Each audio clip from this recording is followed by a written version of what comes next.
दोस्तों, SST concept hub by Sonia में आपका स्वागत है। आशा है कि आप सभी अच्छे होंगे।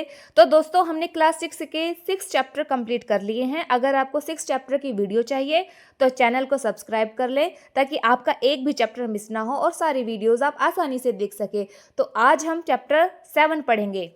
चैप्टर 7 जिसका नाम है हमारा अशोक।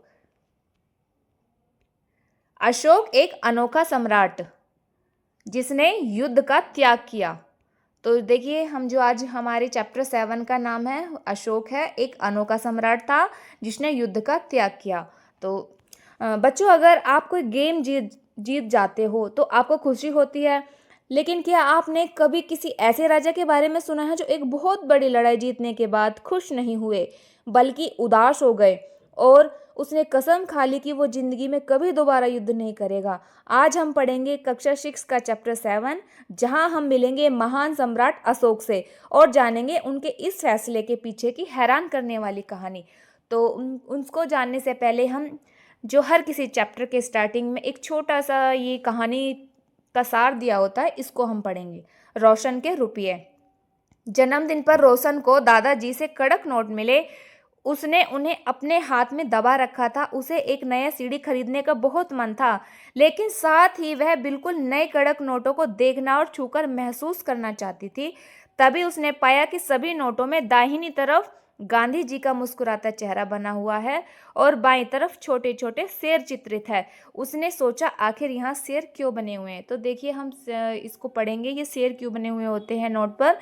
जो ये रोशन के मन में विचार आया है, इसको हम जानते हैं कि ये क्यों आया है और क्यों नोट पर शेर का चित्र बना हुआ होता है। तो एक बहुत बड़ा राज्य, एक साम्राज्य। हम जिन शेरों के चित्र रुपयों पैसों पर देखते हैं, उनका एक लंबा इतिहास है। उन्हें पत्थरों को काटकर बनाया गया और फिर उन्हें सारनाथ में एक विशाल स्तंभ पर स्थापित किया गया। तो देखिए, ये जो आपको स्क्रीन पर 4 शेर का चित्र दिखाई दे रहा है, सबसे पहले इनको पत्थरों पर काट कर बनाया गया, फिर इन्हें सारनाथ में एक स्तंभ पर स्थापित कर दिया गया था। इतिहास के महानतम राजाओं में से एक अशोक के निर्देश पर इसके जैसे कई स्तंभ और पत्थरों पर अभिलेख उत्कीर्ण किए गए। इसके पहले कि हम यह जानें कि इन अभिलेखों में क्या लिखा है, यह समझने की कोशिश करें कि उनके राज्य को साम्राज्य क्यों कहा जाता। तो देखिए, हम ये जानने की कोशिश करते हैं कि राज्य को साम्राज्य क्यों कहा जाता था। तो अब हम पढ़ते हैं, राज्य को साम्राज्य क्यों कहा जाता था। अशोक जिस साम्राज्य पर शासन करते थे, उसकी स्थापना उनके दादा चंद्रगुप्त मौर्य के लगभग 2300 साल पहले हुई थी। तो देखिए, जो चंद्रगुप्त मौर्य थे, ये कौन थे? ये अशोक के दादाजी थे।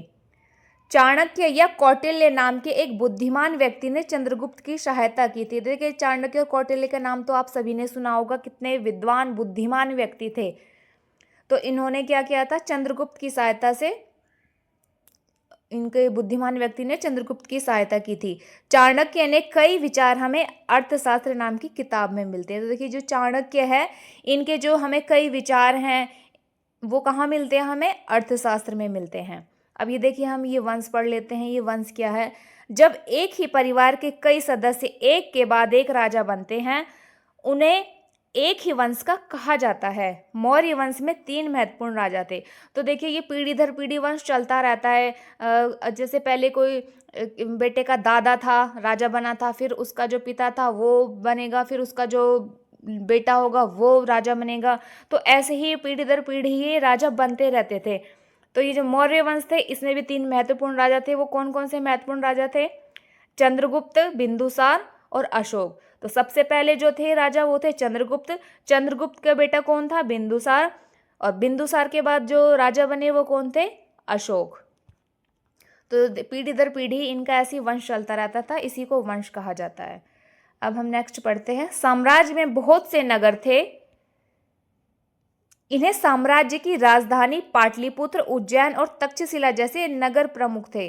तो साम्राज्य में बहुत सारे नगर थे, उनमें से कुछ जैसे पाटलिपुत्र हो गया, उज्जैन और तक्षशिला, ये जो नगर थे ये वहाँ पे प्रमुख माने जाते थे। तक्षशिला कहाँ था? उत्तर पश्चिम और मध्य एशिया के लिए आने जाने का मार्ग था। दूसरी तरफ जो उज्जैन था वो उत्तरी भारत से दक्षिणी भारत जाने वाले रास्ते में पड़ता था। शायद नगर में व्यापारी, सरकारी अधिकारी और शिल्पकार रहा करते थे। साम्राज्य के बहुत बड़े क्षेत्रों में किसानों और पशुपालकों के गांव बसे हुए थे। तो जो साम्राज्य था उसमें बहुत बड़े क्षेत्र हुआ करते थे जिसमें किसान और पशुपालक भी थे, उनके अलग से गांव बसे हुए होते थे। मध्य भारत जैसे इलाकों में ज़्यादातर हिस्से जंगलों से भरा हुआ था। वहाँ पर लोग फल फूल का संग्रहण और जानवरों का शिकार करते थे। देखिए बहुत बड़ा क्षेत्र था, कुछ जगह पर किसान पशुपालक रहते थे, कुछ जो इलाका था वो जंगलों से भरा हुआ था, वहाँ पे भी लोग रहते थे, फूलों का संग्रहण करते थे, जानवरों का शिकार करते थे और उन सभी से अपनी जीविका चलाते थे। साम्राज्य के अलग अलग इलाकों में भी लोग भिन्न भिन्न तरीके से काम किया करते थे। तो देखिए जिन जगह पर अशोक के शिलालेख मिले हैं उन्हें लाल बिंदुओं से दिखाया गया है। तो अभी आपको एक मैप दिखेगा, उसमें जो अशोक के शिलालेख है, याद रखना बच्चों, उसमें जो अशोक के शिलालेख दिखाई दिए हैं वो लाल बिंदुओं से दिखाए गए हैं। तो ये सारे इलाके साम्राज्य के भीतर थे। तो देखिए ये मैप दिख रहा है आपको, ये जो आपको ये दिखाई दे रहे हैं सारे जो लाल बिंदु हैं ये क्या हैं, ये साम्राज्य हैं। शिलालेख मिले यहाँ पे, ये जो रेड कलर के दिखाई दे रहे हैं आपको ये सारे शिलालेख हैं। जितने भी आपको दिखाई दे रहा है, ये कांधार है, ये जितने भी रेड कलर से चिन्हित है राउंड राउंड वाले वो सारे शिलालेख हैं। तो यहाँ पे प्रमुख नगर और अभिलेखों की प्राप्ति हुई थी। नेक्स्ट चलते हैं अब हम।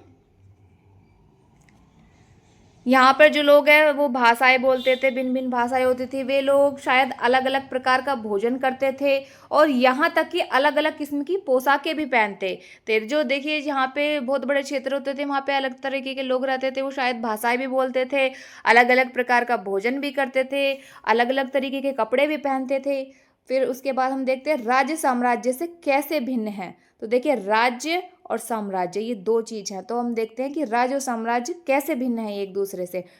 साम्राज्य राज्यों से बड़े होते थे। तो देखिए जो साम्राज्य हैं, साम्राज्य जो होते थे वो राज्यों से बड़े होते थे।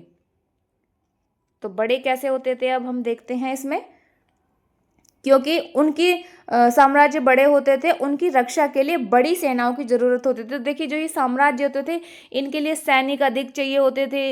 इनके जो राजा थे उनके पास सैनिक होती थी, ज़्यादा सैनिक होते थे, उनकी रक्षा के लिए बड़ी सेनाओं की ज़रूरत होती थी।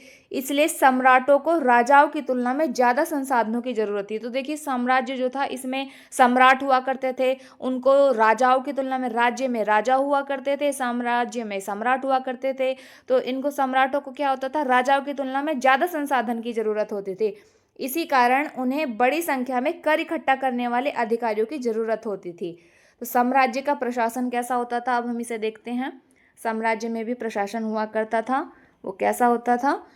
मौर्य साम्राज्य बहुत बड़ा था। तो देखिए आपको पता होना चाहिए कि जो ये मौर्य साम्राज्य था अशोक का, ये बहुत ही बड़ा था, जब इसको महान बोला जाता है, क्योंकि ये बहुत ही महान था, बहुत बड़ा था। अलग अलग हिस्सों पर अलग अलग ढंग से शासन किया जाता था। पाटलिपुत्र और उसके आसपास के इलाकों पर सम्राट का सीधा नियंत्रण था। इसका मतलब यह हुआ कि इस इलाके में गांव और शहरों के किसान, पशुपालकों, शिल्पकारों और व्यापारियों से कर इकट्ठा करने के लिए राजा अधिकारियों की नियुक्ति करता था। तो देखिए ये जो वर्ड है, टॉपिक है, राजा अधिकारियों की नियुक्ति करता था, किस लिए, कर इकट्ठा करने के लिए। जो राजा के आदेशों का उल्लंघन करते थे अधिकारी उनको सजा भी देते था। तो ये जो ये 2-3 लाइन्स हैं इनको आप नोट कर लीजिए या माइंड में बिठा लीजिए कि ये जो राजा जो कर इकट्ठे करने के लिए किसको नियंत्रित करता था, किसकी नियुक्ति करता था, अधिकारियों की नियुक्ति करता था। इनमें से कई अधिकारियों को वेतन भी दिया जाता था। संदेश वाहक भी होते थे। अधिकारियों के बाद संदेश वाहक भी होते थे जो एक जगह से दूसरी जगह घूमते रहते थे और वो राजा के जासूस अधिकारियों के कार्यकलाप पर नजर रखते थे। इन सब के ऊपर सम्राट था। तो देखिए सम्राट क्या था, इन सब के ऊपर था। संदेश वाहक, जासूस अधिकारियों के, इन सब के ऊपर कौन होता था, सम्राट हुआ करता था, जो राज परिवार का एक वरिष्ठ मंत्रियों की सहायता से सब पर नियंत्रण रखता था। मौर्य साम्राज्य के भीतर कई छोटे क्षेत्र या प्रांत थे। इन पर तक्षशिला या उज्जैन जैसी प्रांतीय राजधानियों से शासन किया जाता था। कुछ हद तक पाटलिपुत्र से इन क्षेत्रों पर नियंत्रण रखा जाता था। तो देखिए, पाटलिपुत्र पर नियंत्रण रखा जाता था कुछ हद तक। अक्सर राजकुमारों को वहाँ का राज्यपाल बनाकर भेजा जाता था। तो राज्यपाल किसको बनाया जाता था? जो वहाँ के राजकुमार होते थे उनको राज्यपाल गवर्नर बनाकर भेजा जाता था। लेकिन ऐसा लगता है कि इन जगहों पर स्थानीय परंपरा और नियमों को ही माना जाता था। देखिए, वहाँ पे जैसे कि हमने पढ़ा था कि वंश चलता है, पीढ़ी दर पीढ़ी राजा बनाया जाता है। पहले दादा बनता है, फिर दादा का बेटा, फिर बेटे का बेटा। तो कुछ परंपराएं होती थी, कुछ नियम होते थे, तो अधिकतर उन्हीं चीज़ों को माना जाता था उस टाइम पे। प्रादेशिक केंद्रों के बीच विस्तृत क्षेत्र थे। इनके इलाकों में मौर्य शासक सिर्फ मार्गों और नदियों पर नियंत्रण रखने की कोशिश करते थे। तो देखिए, जो प्रादेशिक केंद्र थे वो उनके जो बीच क्षेत्र थे वो बहुत ही बड़े थे। इन इलाकों में मौर्य शासक जो होते थे वो नदियों पर नियंत्रण रखने की कोशिश किया करते थे। आवागमन के लिए महत्वपूर्ण थे। ये जो देखिए महत्वपूर्ण थे, क्या थे? वो आवागमन के लिए महत्वपूर्ण भी माने जाते थे। यहाँ से उन्हें जो भी संसाधन कर और भेंट के रूप में मिलते थे उसे इकट्ठा किया जाता था। उदाहरण के लिए अर्थशास्त्र में यह लिखा है कि उत्तर पश्चिम में कंबल के लिए और दक्षिण में भारत सोने और कीमती पत्थरों के लिए प्रसिद्ध था। तो देखिए, ये भी आपको याद रखना है बच्चों कि ये जो उत्तर भारत में उत्तर पश्चिम में था, उत्तर पश्चिम किस लिए फेमस था? वो कंबल के लिए प्रसिद्ध था। और दक्षिण किस लिए प्रसिद्ध था? भारत सोने और कीमती पत्थरों के लिए प्रसिद्ध था। संभव है कि संसाधन नजराने के रूप में इकट्ठे किए जाते होंगे। अब ये नजराना क्या है? अब हम नजराना पढ़ते हैं। तो देखिए, नजराना देखते हैं हम, क्या है ये? जहां कर नियमित ढंग से इकट्ठे किए जाते थे, वहीं नजराना अनियमित रूप से जब भी संभव हो इकट्ठा किया जाता। तो देखिए, जो कर था वो तो नियमित तौर पर इकट्ठा किया जाता था। उनकी एक सिस्टम बना हुआ था कि कर लेना है लोगों से। लेकिन ये जो नजराना था वो लोगों की स्वेच्छा से हुआ था। अगर किसी को देना है नजराना तो वो दे सकता है, और किसी का मन नहीं है, किसी के पास नहीं है, तो कोई ज़बरदस्ती नहीं किया करते थे। तो कर और नजराना में ये अंतर है। अब हम पढ़ते हैं राजधानी में सम्राट। इसमें क्या है दोस्तों? इसमें देखते हैं राजधानी में सम्राट। मैगस्थनीज चंद्रगुप्त के दरबार में पश्चिम एशिया के यूनानी राजा सेल्यूकस निकेटर का राजदूत था। तो मैगस्थनीज कौन था? वो सेल्यूकस निकेटर का राजदूत था। सेल्यूकस जो निकेटर था ये किसका था? चंद्रगुप्त के दरबार में था। मैगस्थनीज ने जो कुछ देखा उसका विवरण क्या? देखिए, इसके दरबार में रहकर मैगस्थनीज ने जो भी कुछ देखा होगा उसके बारे में उन्होंने नोट करते रहे होंगे। तो वो एक इतिहास बन गया जिसको आज हम सब पढ़ रहे हैं। वरना हमें कैसे पता चलता कि उस टाइम पे क्या था? तो उस समय जो भी राज दरबारी होते थे वो क्या करते थे? वो उनकी जो भी मतलब वो होता था उस टाइम पे, जो भी काम किया करते थे, अच्छे काम थे, बुरे काम थे, सबको नोट करते रहते थे वो। मैगस्थनीज ने जो भी चंद्रगुप्त के दरबार में हुआ था उसका विवरण किया हुआ है, उसी के बारे में हम पढ़ते हैं। सम्राट का जनता के सामने आने के अवसरों पर शोभा यात्रा के रूप में जश्न मनाया जाता था। उन्हें एक सोने की पालकी में ले जाया जाता है। उनके अंगरक्षक सोने और चांदी से अलंकृत हाथियों पर सवार रहते हैं। कुछ अंगरक्षक पेड़ों को लेकर चलते हैं। इन पेड़ों पर प्रशिक्षित तोतों का एक झुंड रहता है जो सम्राट के सिर के चारों तरफ चक्कर लगाता रहता है। राजा सामान्यतः हथियारबंद महिलाओं से घिरे होते हैं। वे हमेशा इस बात से डरे रहते हैं कि कोई उनकी हत्या न कर दे।